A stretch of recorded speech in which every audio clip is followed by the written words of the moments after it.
மாணவர்களே welcome to channel. நான் சூர்யா. நாம இந்த வீடியோல எதை பத்தி பார்க்க போறோம் அப்படின்னு சொல்லி பாத்தீங்கன்னா, ஃபர்ஸ்ட் இந்த 7.5 கவுன்சிலிங் ஃபார் பிபிஎஸ்சி அண்ட் ஏஹெச்க்கு அது எப்படி நடைபெறும், அதுக்கப்புறம் எந்தெந்த கம்யூனிட்டிஸ் வந்து எவ்வளவு லீஸ்ட் மார்க் இந்த 7.5ல சீட் கிடைப்பதற்கான வாய்ப்பு இருக்கு, பிளஸ் வந்து எந்தெந்த மார்க்ல எந்தெந்த கம்யூனிட்டிஸ் வந்து ஓவரா வந்து காம்படிட் பண்றாங்க, அதுக்கப்புறம் கடைசியா நம்ம இந்த பிடிஎஃப் எந்த டைம்ல திருப்பியும் பார்ப்போம் அப்படின்றத நம்ம இந்த வீடியோல வந்து முழுமையா வந்து கிளியரா உங்களுக்கு எக்ஸ்பிளைன் பண்ண போறேன். ஏன்னா இது நிறைய பேருக்கு டவுட் இருக்குது. ஏன்னா ஜென்ரல் கோட்டாவை பத்தின கிளாரிபிகேஷன் நிறைய யூடியூப் நண்பர்கள் வந்து கொடுத்துட்டு இருக்காங்க. இருந்தாலும் 7.5 கோட்டாவுக்கு ஸ்பெசிபிக்கா யாருமே பெருசா வந்து கொடுக்கலன்னு சொல்லி நிறைய பேர் கமெண்ட் செக்ஷன் வந்து கமெண்ட் பண்ணிட்டு இருக்கீங்க. ஸோ அதை வந்து ரிஃப்ளெக்ட் பண்ற விதமாக தான் நாம வந்து இந்த வீடியோவை உங்களுக்காக பண்ணிட்டு இருக்கோம். ஸோ இது என்ன பிடிஎஃப்னு சொல்லி பாத்தீங்கன்னா, 7.5 கோட்டா ரிசர்வேஷன்ல இருக்கக்கூடிய மாணவர்களுக்கு போன வருஷம் பிபிஎஸ்சி அண்ட் ஏஹெச் தனுவாஸ் வந்து நடத்தினாங்க கவுன்சிலிங். ஸோ அந்த கவுன்சிலிங்ல சீட் கிடைச்சதற்கான எவ்வளவு மார்க்ல என்னென்ன சீட் கிடைச்சிருக்குன்னு சொல்லிட்டு தான் இந்த பிடிஎஃப் வந்து போன வருஷம் செலக்ஷன் லிஸ்டுக்கான பிடிஎஃப். இது என்னைக்குன்னு சொல்லி பாத்தீங்கன்னா 17/8/2023 அன்னைக்கு இந்த கவுன்சிலிங் நடந்துச்சு. சரி, ஃபர்ஸ்ட் கவுன்சிலிங் எப்படி நடக்கும்னு சொல்லி பாத்தீங்கன்னா, ஃபர்ஸ்ட் தனுவாசை பொறுத்த வரைக்கும் 7.5 ரிசர்வேஷனா இருந்தாலும் சரி, அது வந்து ஸ்பெஷல் ரிசர்வேஷன் சொல்லப்படக்கூடிய special sports quota, disabled persons, plus வந்து எக்ஸ் சர்வீஸ்மேனோட பசங்க, இந்த மாதிரியான கோட்டால வரக்கூடிய எல்லாருக்குமே வந்து நம்மளுக்கு ஆஃப்லைன் மோட்ல தான் நடக்கும். நேரடியாக கலந்தாய்வுக்கு போகணும், கவுன்சிலிங்க்கு போற மாதிரி தான் இருக்கும். எங்க போகணும் அப்படின்னு சொல்லி கேட்டீங்கன்னா, மெட்ராஸ் வெட்டினரி காலேஜ் எம்விசின்னு சொல்லப்படக்கூடிய மெட்ராஸ் வெட்டினரி காலேஜுக்கு தான் நீங்க என்ன பண்ணணும் அப்படின்னா, நேரில் இன்பர்சன் மோட்ல போகணும். போயிட்டு சீட் கிடைச்சிருச்சு அப்படின்ற பட்சத்துல நீங்க வந்து அங்கேயே அலாட்மெண்ட் ஆர்டர் கொடுப்பாங்க. நீங்க அப்படியே அதை வாங்கிட்டு வர மாதிரி தான் உங்களுக்கு வந்து இன்ஸ்ட்ரக்ஷன்ஸ் வந்து கொடுப்பாங்க. அது வந்து நம்மளுக்கு கவுன்சிலிங் ஸ்டார்ட் ஆகிற டைம்ல, ரேங்க் லிஸ்டா ரிலீஸ் ஆனதுக்கு அப்புறமேட்டு கவுன்சிலிங்லாம் ஸ்டார்ட் ஆகிற டைம்ல இந்த நோட்டிபிகேஷன் வரும். அப்போ வந்து நம்ம சேனல் அதை பத்தி நம்ம வந்து ஃபுல்லா கிளியரா டீட்டெயிலா நம்ம வந்து சொல்லிடுவோம். சரி, செகண்ட் திங் நம்ம என்ன சொல்லியிருந்தோம் அப்படின்னா, எவ்வளவு சீட் வந்து இருக்கும் அப்படின்றத பத்தி பார்க்கலாம்னு சொல்லி சொன்னோம். மொத்தமா வந்து 7.5 ரிசர்வேஷனுக்கு எல்லா கம்யூனிட்டிக்கும் சேர்த்து 43 சீட்டை வந்து இவங்க வந்து அலோகேட் பண்றாங்க. ஓகேங்களா, 43 சீட் வந்து அலோகேஷன் ஆயிருக்குது. ஸோ வந்து நெக்ஸ்ட் திங், எந்தெந்த கம்யூனிட்டிக்கு எவ்வளவு லீஸ்ட் மார்க் இருந்தா நம்மளுக்கு சீட் கிடைப்பதற்கான வாய்ப்பு இருக்கு அப்படின்றத நம்ம நெக்ஸ்ட் பார்க்கலாம். ஃபர்ஸ்ட் வந்து எந்தெந்த கம்யூனிட்டிக்கு எவ்வளவு சீட் கிடைச்சிருக்குன்னு ஃபர்ஸ்ட் பார்ப்போமே. எம்பிசி அண்ட் டிஎன்சி நம்ம லாஸ்ட்ல இருந்து வருவோம்.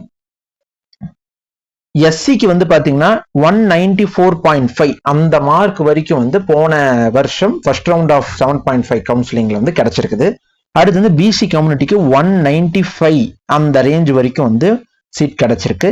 தென் வந்து பாத்தீங்கன்னா எம்பிசி அண்ட் டிஎன்சிக்கு 196 வரைக்கும் வந்து நம்மளுக்கு சீட் கிடைச்சிருக்கு.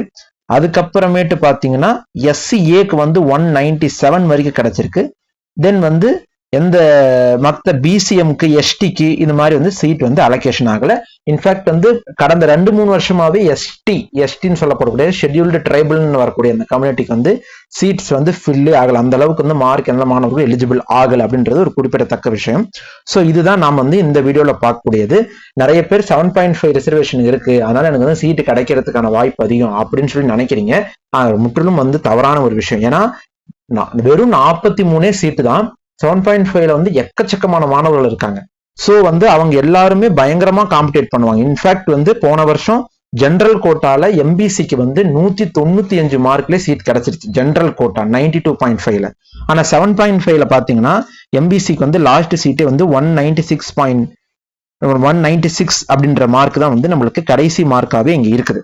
ஸோ இதை வந்து மாணவர்கள் புரிஞ்சுக்கணும். அதே போல வந்து எஸ்சி கம்யூனிட்டிக்கு அதே போலதான் 194.5 தான் ஜென்ரலையும் கிடைச்சிச்சு. அதே போலதான் 7.5லையும் 194.5ல தான் கடைசி சீட் ஃபார் எஸ்சிக்கு கிடைச்சிட்டு இருக்கு. ஸோ ஜென்ரல் கோட்டா அப்படின்றதும் 7.5 கோட்டா அப்படின்றதும் சீட் கிடைப்பதற்கான பாசிபிலிட்டிஸ் வந்து ஒரே மாதிரி தான் இருக்கும். இன்ஃபேக்ட் சொல்ல போனா 7.5ல வந்து சீட் கிடைப்பதற்கான வாய்ப்புகள் வந்து ரொம்ப வந்து கஷ்டம் அப்படின்னு தான் நம்ம சொல்லணும். ஏன்னா அங்க வந்து காம்படிஷன் ரொம்ப அதிகம், பிகாஸ் சீட் ரொம்ப கம்மி. ஒரு ஜென்ரல் ஃபேக்ட் என்னன்னா, சீட் ரொம்ப குறைவா இருந்துச்சுன்னா அதுக்கான காம்படிஷன் அதிகமா இருக்கும் அப்படின்றத நம்ம வந்து புரிஞ்சுக்கணும். நாம ஒரு பொதுவாகவே சொல்லுவாங்க இல்லையா, மாதிரி வந்து ஒரு விஷயம் கம்மியா இருந்துச்சு அப்படின்னா அதுக்கான டிமாண்ட் அதிகமா இருக்கும். அது மார்க்கெட்டா இருந்தாலும் சரி, அது எந்த ஊடகமா இருந்தாலும் சரி, அதே போலதான் நம்ம சீட்ஸும் 43 சீட்டுன்னும் போது அதுக்கான டிமாண்ட் வந்து ரொம்ப அதிகமா இருக்குது. ஸோ மாணவர்கள் இதை கருத்தில் கொண்டுட்டு நீங்க வந்து 7.5ல எனக்கு கிடைக்கும், அதனால நான் வந்து ஒரு 185ல இருக்கிறேன், நான் வந்து எனக்கு கிடைச்சிரும் அப்படின்ற மாதிரிலாம் நீங்க வந்து யோசிக்கவே வேண்டாம். பிசிஎம் கம்யூனிட்டிக்கு 7.5ல சீட்டே அலாட் ஆகல.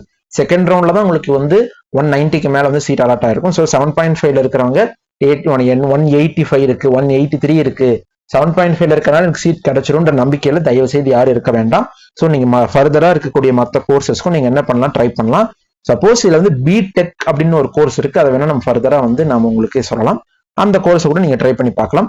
இதுதான் இந்த வீடியோல நாம வந்து சொல்ல வந்த விஷயம்.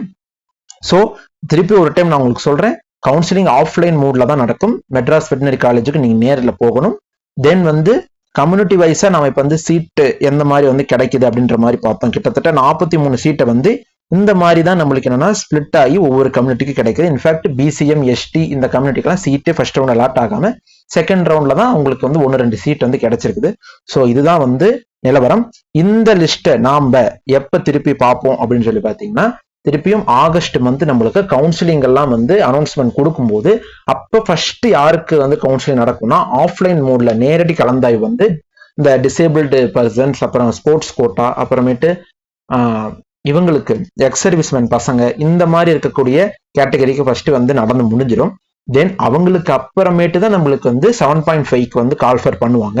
7.5 கால்ஃபர் பண்ணும்போது நாம் இந்த பிடிஎஃப் வச்சு உங்களுக்கு வந்து ஒரு அனலிட்டிக்கலா வந்து என்னென்ன சீட் கிடைப்பதற்கான பாசிபிலிட்டிஸ் இருக்கு, அப்ப அங்க போகும்போது நம்ம என்னென்ன டாக்குமெண்ட்ஸ் கொண்டு போகணும், அங்க என்னென்ன ப்ரொசீஜர்ஸை ஃபாலோ பண்ணணும், இந்த மாதிரி விஷயங்களும் நாம உங்களுக்கு வந்து கிளியரா எக்ஸ்பிளைன் பண்ணலாம். ஸோ இதை தவிர்த்து வேற ஏதாவது உங்களுக்கு 7.5 ரிலேட்டட் டவுட் இருக்கு அப்படின்ற பட்சத்துல மறக்காம நம்ம கமெண்ட் பாக்ஸ்ல வந்து கமெண்ட் பண்ணுங்க. ஸோ நெக்ஸ்ட் வீடியோல நம்ம கிளாரிஃபை பண்ணலாம். இல்லைன்னா உடனுக்குடனே அந்த கமெண்ட் பாக்ஸ்ல நான் என்ன பண்ணுவேன்னா உங்களுக்கு ஒரு ஷார்ட்ஸ் மூலயமா உங்களுக்கு வந்து அதுல கிளியர் பண்ணி கொடுத்துறேன். இதை தாண்டி டவுட் இருக்கும் பட்சத்துல சொன்ன மாதிரி கமெண்ட் பாக்ஸ்ல கமெண்ட் பண்ணிருக்கேன். மற்றொரு அற்புதமான வீடியோவில் சந்திப்போம். அடுத்தடுத்து நம்ம வந்து அக்ரிகல்ச்சர், பாராமெடிக்கல் அந்த மாதிரியான கோர்சஸ்க்கும் நாம அடுத்த கைட்லைன்ஸ் வந்து ஸ்டார்ட் பண்ண போறோம். நாளையில இருந்து அந்த வீடியோஸ் வந்து தொடர்ந்து வரும். ஸோ வந்து ஸ்டே டியூனா இருங்க. மற்றொரு அற்புதமான வீடியோவில் சந்திப்போம். நன்றி நண்பர்களே.